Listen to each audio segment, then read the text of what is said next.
हिंदू धर्म ग्रंथों और महाभारत में तक्षक नाग का उल्लेख महत्वपूर्ण स्थान रखता है। वे नागवंश के महान और पराक्रमी राजा थे।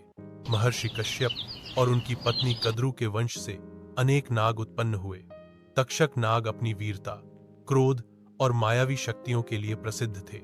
महाभारत के अनुसार अर्जुन के पौत्र और अभिमन्यु के पुत्र राजा परीक्षित का जीवन तक्षक नाग से गहराई से जुड़ा है।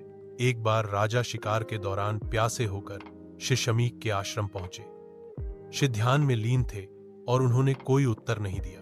अपमानित महसूस कर राजा ने एक मृत सर्प उठाकर उनके गले में डाल दिया। जब शिव के पुत्र श्रृंगी को यह समाचार मिला तो उन्होंने क्रोध में आकर राजा को शाप दिया, 7वें दिन तक्षक नाग तुम्हें डसेंगे और तुम्हारी मृत्यु होगी।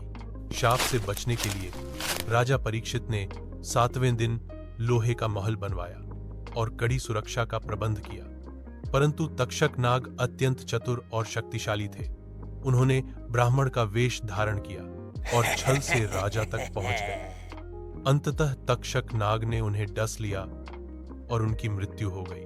राजा परीक्षित के पुत्र जन्मेजय ने जब यह जाना कि उनके पिता की मृत्यु का कारण तक्षक नाग है, तो उन्होंने प्रतिशोध स्वरूप सर्प सत्र नामक एक विशाल यज्ञ कराया। इस यज्ञ की अग्नि और मंत्रों के प्रभाव से असंख्य नाग खिंचकर आने लगे और भस्म होने लगे।